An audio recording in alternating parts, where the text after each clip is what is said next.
할렐루야. 우리 귀하고 복된 주일입니다. 예배의 자리에 나오신 성도님들을 예수님의 이름으로 환영하고 축복합니다. 우리 곁에 계신 분들과 우리 밝은 표정으로 더 반갑게 우리 두 손 들면서 인사하겠습니다. 잘 오셨습니다. 반갑습니다. 잘 오셨습니다. 반갑습니다. 이제 지지난주까지는 무더웠다가 또 이제 갑자기 많은 또 호의로 또 힘들어졌다가 또 들쑥날쑥할 때 여러분 주님 안에서 건강을 잘 지키시기 바랍니다. 힘들고 어렵지만 우리가 주님과 동행하는 인생길을 꼭 잊지 않고 우리의 그 갈 길을 인도하시고 피할 길도 내어주시는 그런 능력의 삶을 살아나갈 수 있는 우리 모두가 되기를 축복합니다. 우리가 7, 8월은 계속해서 교회학교 여름 사역을 위해서 함께 기도하고 있습니다. 나눠드린 기도 카드를 보시고 유아부부터 청년들까지 주의 은혜를 뜨겁게 경험할 수 있도록 여러분 마음 모아 기도해 주시면 은혜가 되겠습니다. 오늘 유아부, 유치부, 유년부 3개 부서가 우리 교회 안에서 각 부서에서 여름 성경학교가 진행하게 됩니다. 오고 가시며 보실 때마다 여러분 마음껏 축복해 주시고 어릴 때부터 주님을 바르게 믿고 주의 꿈을 품어서 이 시대 하나님께 영광이 되는 능력 있는 세대가 될 수 있도록 여러분 기도해 주시고 또 후원도 해주시면 은혜가 되겠습니다. 이를 위해서 소그룹 릴레이 30일 기도가 계속해서 진행하는 가운데 있습니다. 주보를 보시면 일정에 따라서 우리 선교회별로 꼭 본관 1층 영상 예배실에서 시간을 정하여서 함께 모여 뜨겁게 기도해 주시면 은혜가 되겠습니다. 참여하지 못하더라도 각자 계신 곳에서 내가 속한 그 날짜에 합심해서 기도해 주시면 감사하겠습니다. 특별히 이계문 장로님께서 지난 금요일에 급성 간경변으로 인해서 간 이식 수술을 진행하였습니다. 그 간을 공유한 분은 또 그 막내딸인 이미라 성도님입니다. 우리 이계문 장로님 또 사랑하는 딸의 안전과 또 회복을 위해서 여러분 계속해서 기도해 주시기 바랍니다.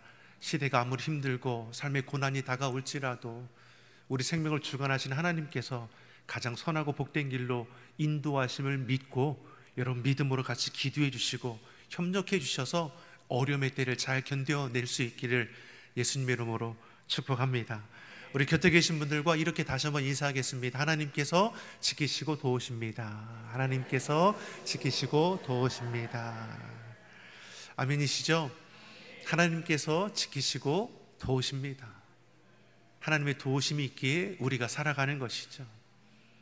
내 힘으로 감당하지 못할 어려움을 만날지라도 우리의 눈은 여호와 하나님을 바라며 기도의 손을 높이 들어 구하고 찾음을 통해서 그 어려움을 돌파해낼 수 있는 그런 믿음의 사람이 되기를 간절히 축복합니다. 우리가 지난주까지는 복음서에 나온 기적의 말씀으로 은혜를 나누었습니다. 이제 오늘부터는 누가복음에 기록되어 있는 예수님의 비유의 말씀을 통해서 은혜를 나누고자 합니다. 예수님께서는 가시는 곳마다 천국 복음을 증거하셨습니다. 이때 말씀을 가르치실 때 종종 비유를 들어서 말씀하기도 하셨습니다. 듣는 자로 하여금 쉽게 이해하고 공감할 수 있는 상황과 대상을 들어서 비유로 말씀해 주시는 것이죠.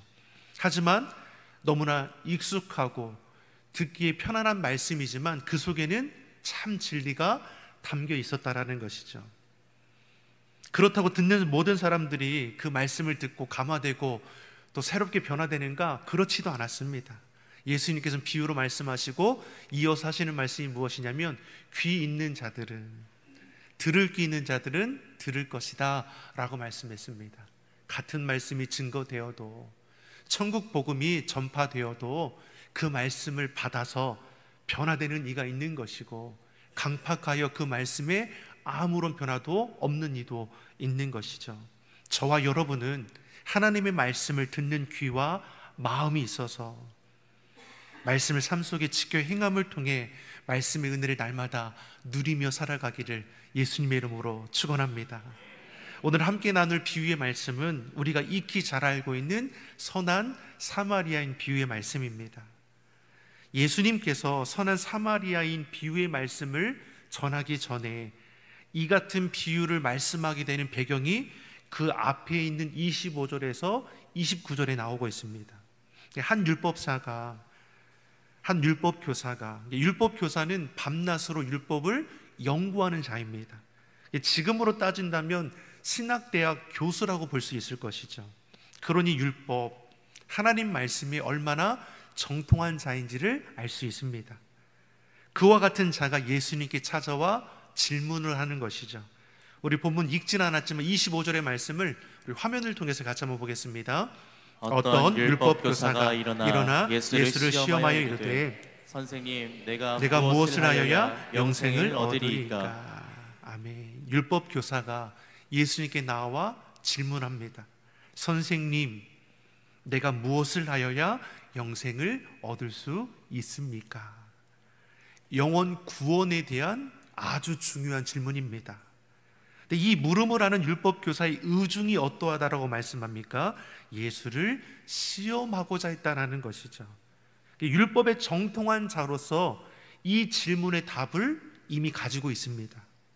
그러면서 예수님을 시험하기 위해서 예수님이 알고 있나 모르고 있나 떠보고 있는 것과 같은 상황인 것이죠. 학생이 정답을 알고 있으면서 선생을 시험하고 있는 꼴인 것이죠. 어떻습니까? 굉장히 불순한 의도, 교만함이 그 안에 있다라는 것입니다. 문제는 예수님께서는 사람의 중심을 살피신다는 거죠.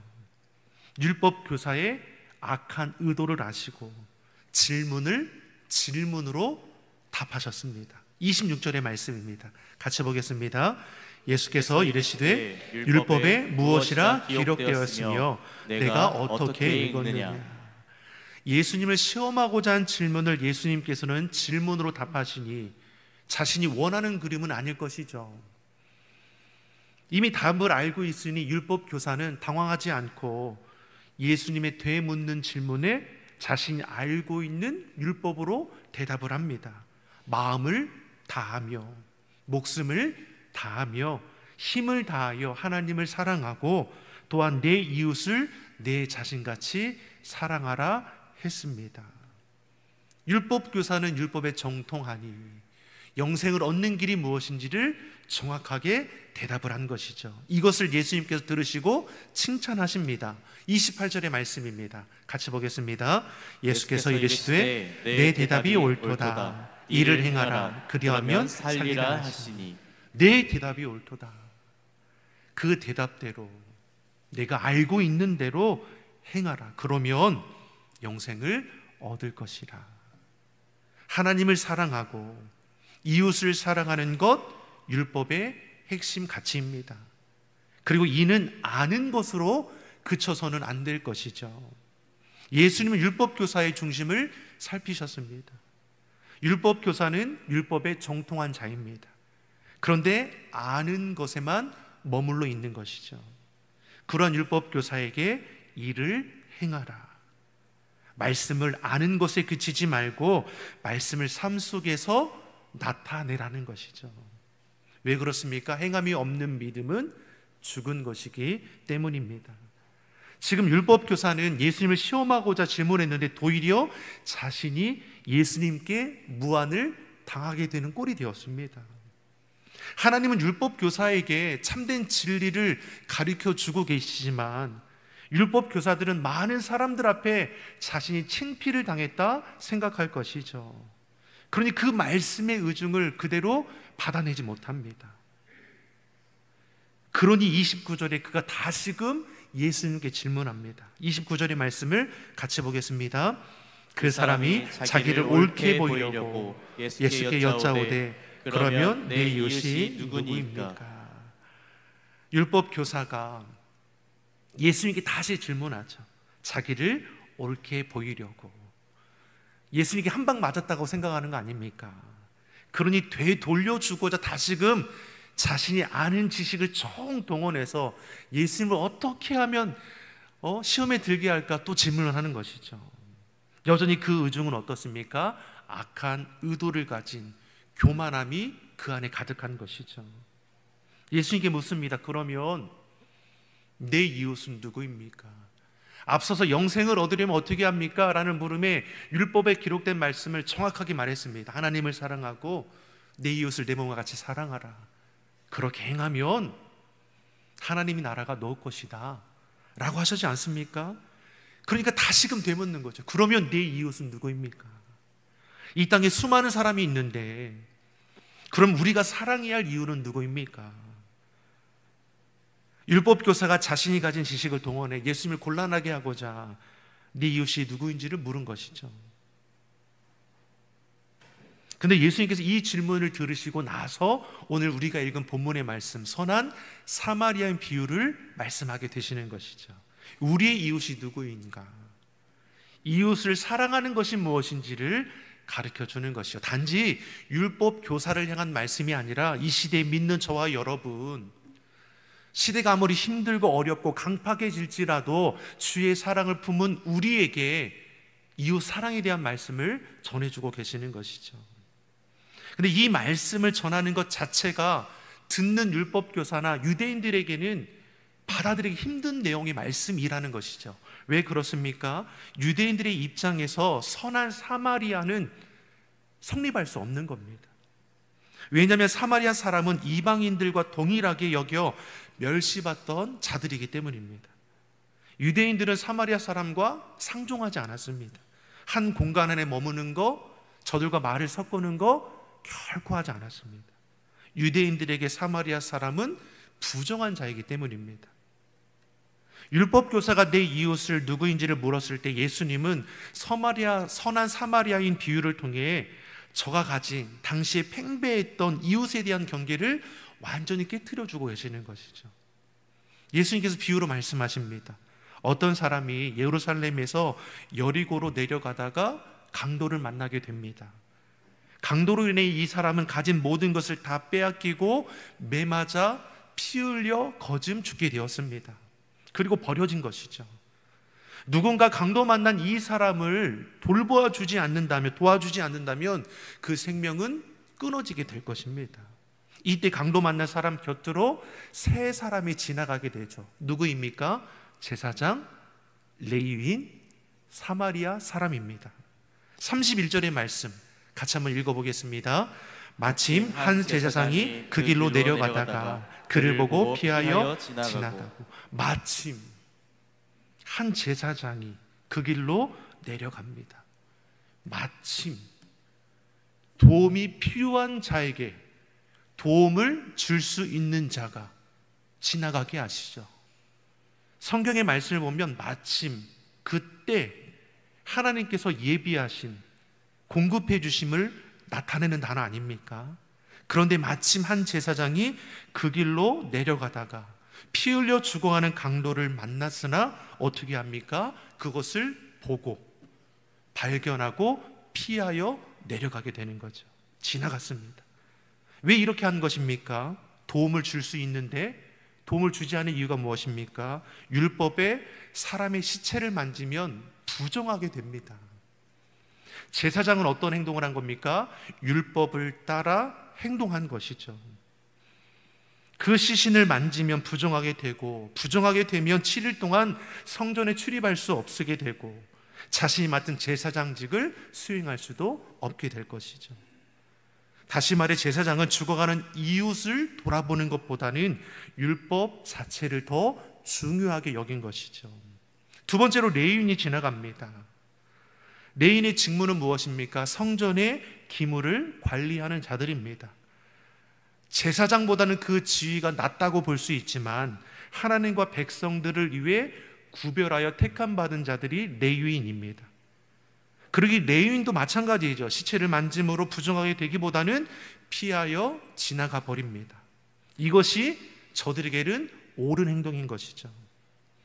지금으로 따지면 사랑을 실천해야 할, 실천하기에 마땅할 목회자와 교회 중직자들이 하나님과 교회를 위한다는 이유로 그냥 지나가 버리는 상황인 것이죠. 예수님의 비유를 듣는 청중들도 비유의 말씀을 들으니 어떻습니까? 속속 들어오는 거죠. 강도 만난 사람들은 누구를 가리키는 겁니까? 저와 여러분 그 누구도 될 수 있는 거 아닙니까? 과연 누가 도와줄까? 제사장이 지나갔는데 피하여 지나갔습니다.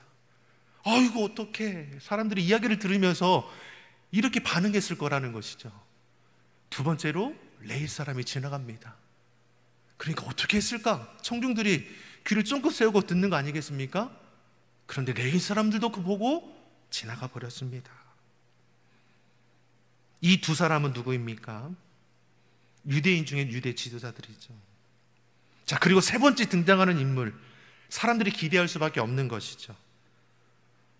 33절의 말씀입니다. 33절의 말씀 같이 보겠습니다. 어떤 사마리아 사람은 여행하는 중 거기 이르러 그를 보고 불쌍히 여겨.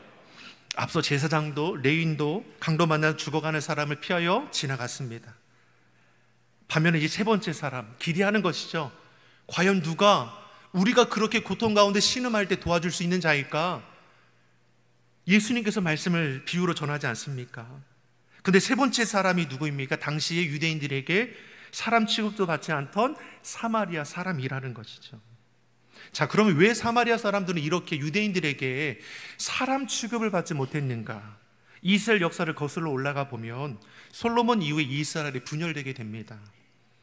유다 지파와 베냐민 지파를 중심으로 남유다가 세워지고 나머지 10개 지파를 중심으로 북이스라엘이 세워집니다.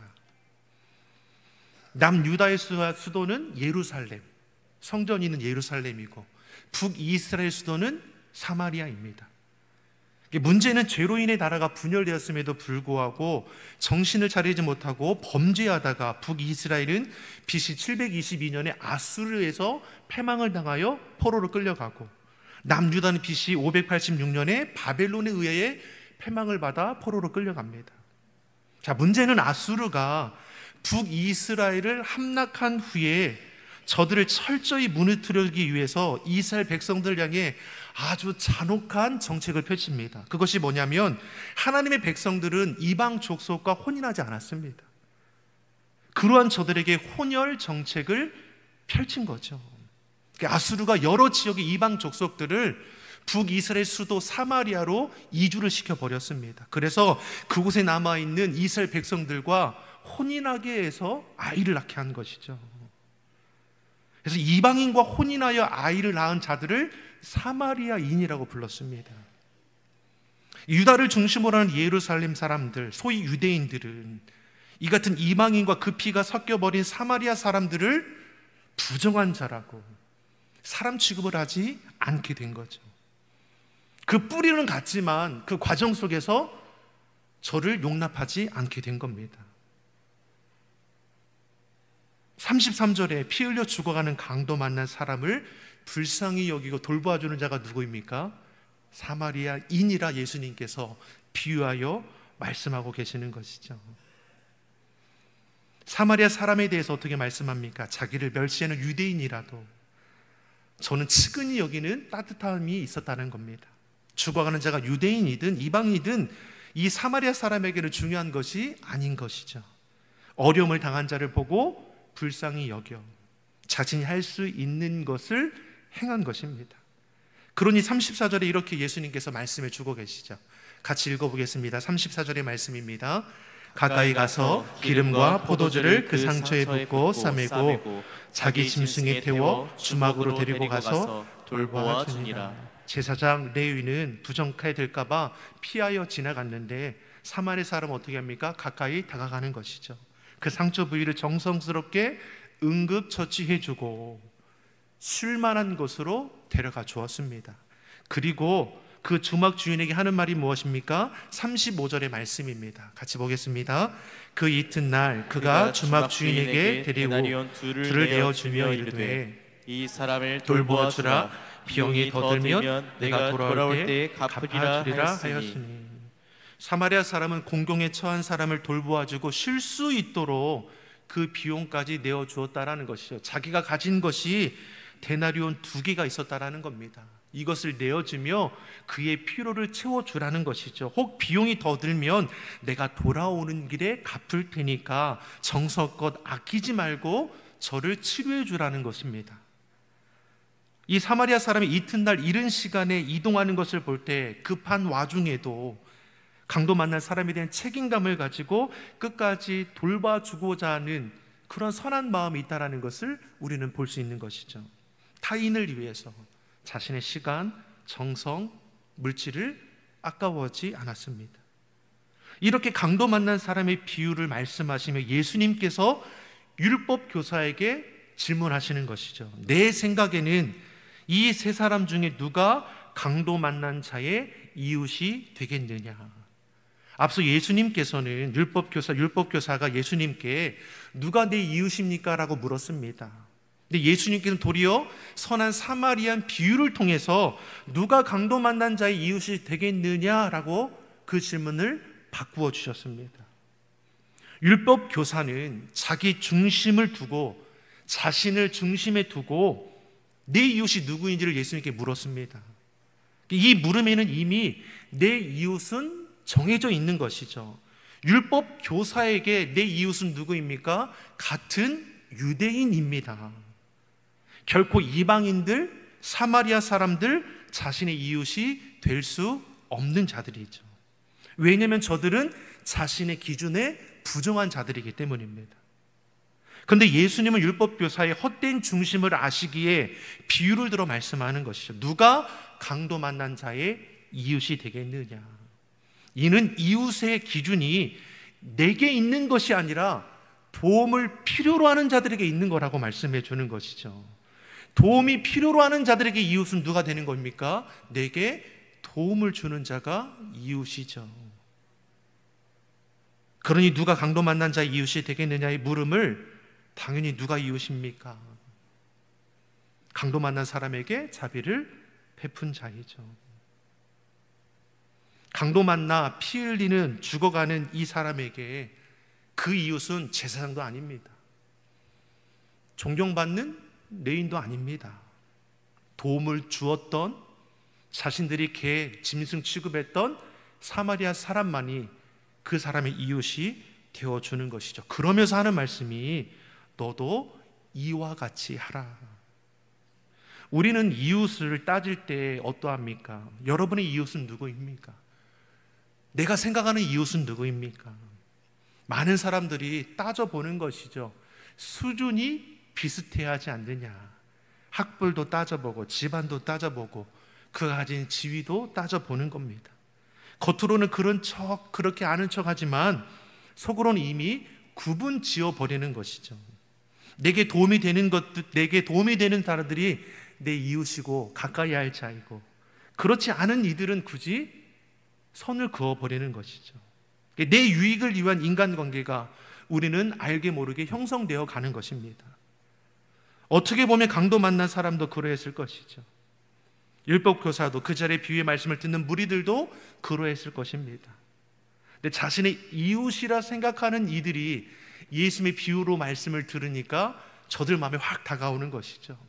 존경받던 제사장도 주의를 감당하는 레위 사람도 아닌 우리의 이웃이 우리에게 짐승 취급을 받던 저 사마리아 사람일 수도 있구나 라는 말씀이 전해지는 겁니다. 예수님께서 이 세 사람 중에 누가 강도 만난 자의 이웃이 되겠냐 물었을 때에 율법교사의 대답이 어떠합니까? 37절의 말씀을 같이 보겠습니다. 같이 읽어보겠습니다. 이르되 자비를 베푼 자니이다. 예수께서 이르시되 가서 너도 이와 같이 하라 하시니라. 아멘. 예수님께서 선한 사마리안 비유를 통해서 내 이웃이 누구이냐라고 물었을 때 이웃이 누구입니까? 사마리아인이죠. 그런데 이 율법교사는 대답을 어떠합니까? 자신의 입술에 사마리아인이라는 이 말을 담지 않는 것이죠. 그저 자비를 베푼 자니이다. 여전히 어떻습니까?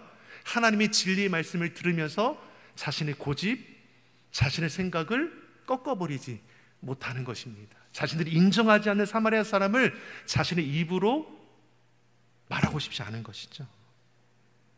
주님은 그 중심을 아시죠.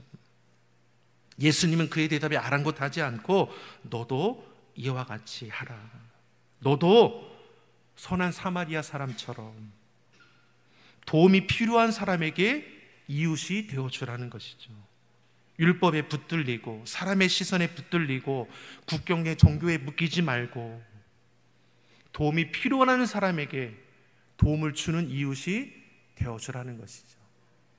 하나님을 사랑하는 것, 이웃을 사랑하는 것, 이것이 율법의 핵심 가치입니다. 이것이 영혼 구원의 선물인 것이죠. 요한일서 4장 20절에 이렇게 말씀하죠. 누구든지 하나님을 사랑하노라 하고 그 형제를 미워하면 이는 거짓말하는 자니 보는 바 그 형제를 사랑하지 아니하는 자는 보지 못하는 바 하나님을 사랑할 수 없느니라. 계속해서 연결되는 것이죠. 하나님을 사랑한다 고백하면서 여전히 형제 자매를 미워하는 자는 하나님을 향한 사랑이 진실한 거냐? 그렇지 않다 말씀하는 것이죠. 우리 이웃이 누구입니까? 도움이 필요한 모든 이들이 우리 이웃입니다. 예수님은 이렇듯 이웃에 대한 기준을 확장시켜 주셨습니다. 온 열방이, 온 백성이 하나님 기준에서 우리의 이웃입니다. 그러기 우리는 어떻습니까? 온 열방에 전쟁으로 난리가 나고 기근으로 난리가 나고 태풍으로 불로 인해서 난리가 났을 때 우리가 함께 기도하는 이유가 무엇입니까? 예물을 모아서 저들에게 후원하는 이유가 무엇입니까? 저들이 우리의 이웃이기 때문이죠. 사랑하는 성도 여러분, 어려운 사람들의 이웃이 되어주시기 바랍니다. 빚을 내어서 도와주라는 것이 아니라 오늘 본문의 선한 사마리아인도 자신의 수중에 있는 것으로 도와주었다는 것이죠. 내게는 작은 것일지라도 그 작은 것이 도움을 필요로 하는 자에게는 큰 위로가 되는 것입니다.